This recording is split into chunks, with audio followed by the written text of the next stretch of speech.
Well, I hope you liked the readings for today's liturgy.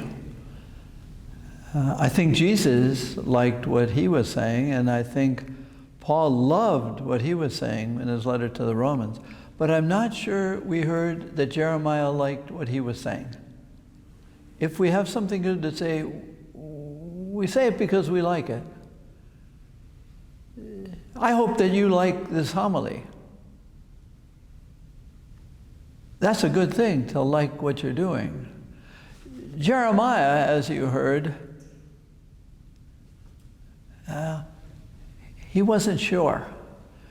In the chapter before this chapter 20, so in chapter 19, Jeremiah is saying terrible things to Pashur, who is the temple guard, military leader, and he doesn't like to be confronted with the truth. And now Jeremiah is telling him, you're going to collapse. This whole regime, this whole kingdom is going to come down, and we're all going into captivity.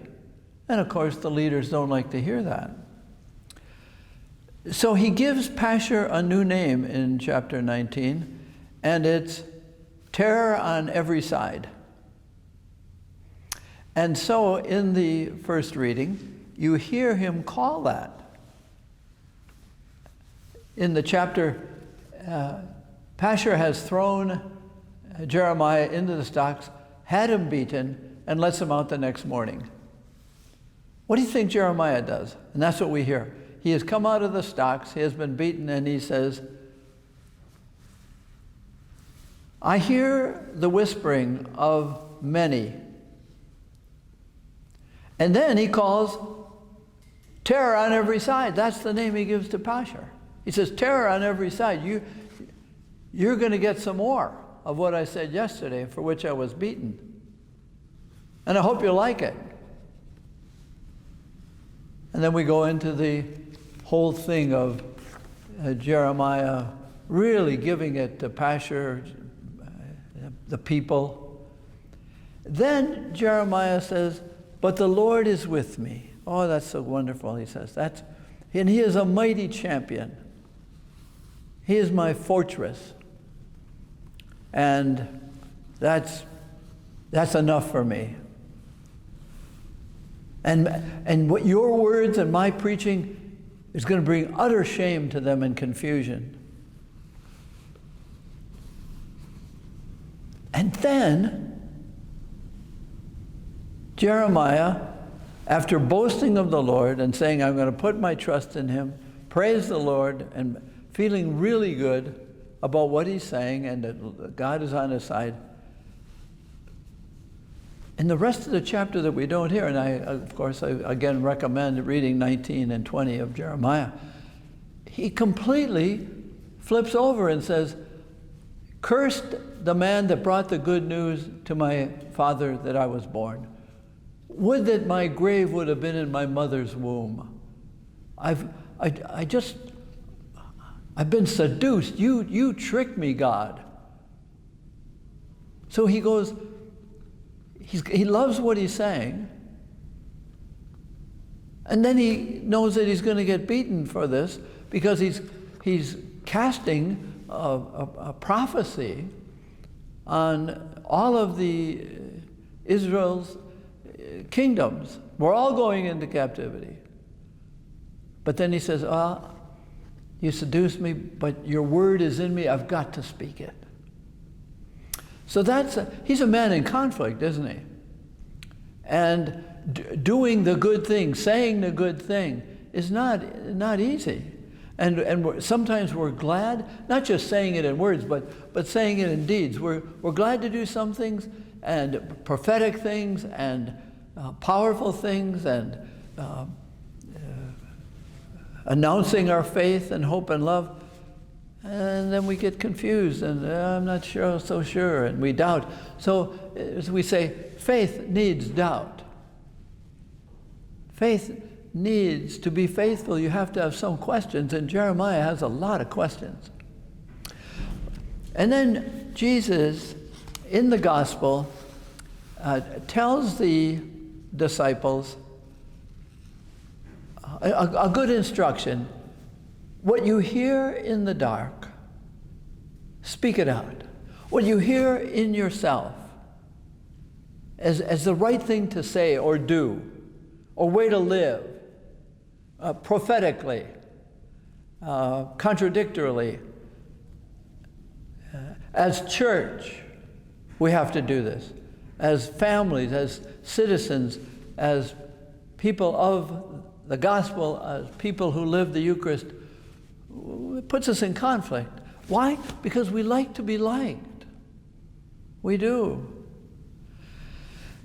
Jeremiah, the apostles, and Jesus had to live what was in them to live.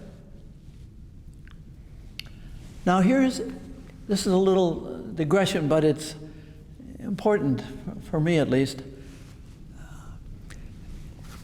Whenever we do something really central to our hearts, to our identities, the evil one, the bad voices,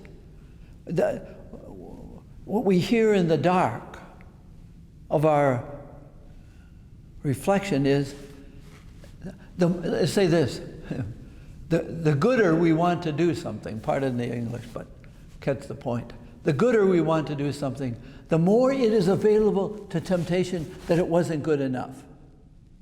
You know, if you say, yeah, how do you sharpen pencils? Oh, very good. Do you ever question yourself about how well you sharpen pencils? No, because it's out there, 5 standard deviations out there. But what's really close to your heart, to your identity, to your center, when you speak it, even while you're speaking it, you can hear voices saying, not good enough, could have done better. And when you get those temptations, like Jeremiah did, and he wants to turn to the Lord, but then he turns away, there's that back and forth, there's that undulation that goes up and down.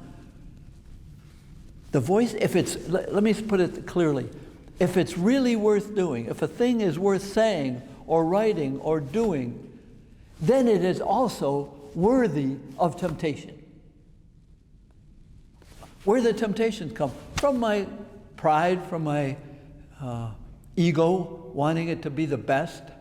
No, if it's worthy to do, it's worth doing, as they say, if it's worth doing, it's worth doing poorly. But do it. That's the prophetic thing. And to listen to the voices is prayer. And say, yes, I could have done better. That homily, that painting, that paper, that decision. Sure, it's worth second and third and fourth guessings, not just second guessing. If it's worth doing, it's worth the evil one tempting it. It's almost a sure sign that it's good if you get the temptations. God, it could have been better. God, you could have given me better words, better ideas, better spirit. Well, I think that's what the gospel is saying. You are of great value. Do the value that's in you. You are more valuable than all the sparrows, and you are precious. And be careful.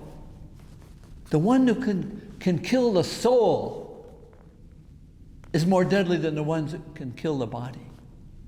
And the ones who can kill the soul are not all on the earth and in community. They're inside me, the spirits. If a thing is good, it's going to be tempted. And it's going to be tempted from me and the evil one, saying, you can't do that. You can't say that. You don't live it perfectly, so why are you going to say it? And Jesus say, no.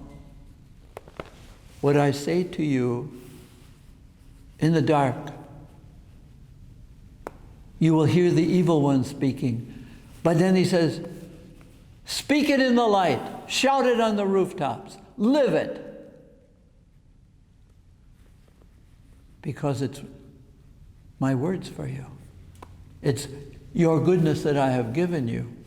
So he says, do not be afraid. Listen to yourself. Listen to all the voices, like Jeremiah did. He listened to the voices. He spoke to Pashur. He spoke to the kings. He spoke to the religious leaders. But then he doubted himself. Of course, because it was worth doing. And that after he's done prophesying, it wasn't good enough. I wasn't powerful enough. I wasn't precise enough. If it comes from the Spirit of Jesus, who was tempted, if it comes from that Spirit, then we do it because it's good. It's a good thing to do. So we're always going to be wondering, is it good enough? That's our prayer for today. Receiving the Eucharist makes me good enough. Receiving the Word, receiving the encouragement from the community and the church, then it's good enough to say, to live, to do.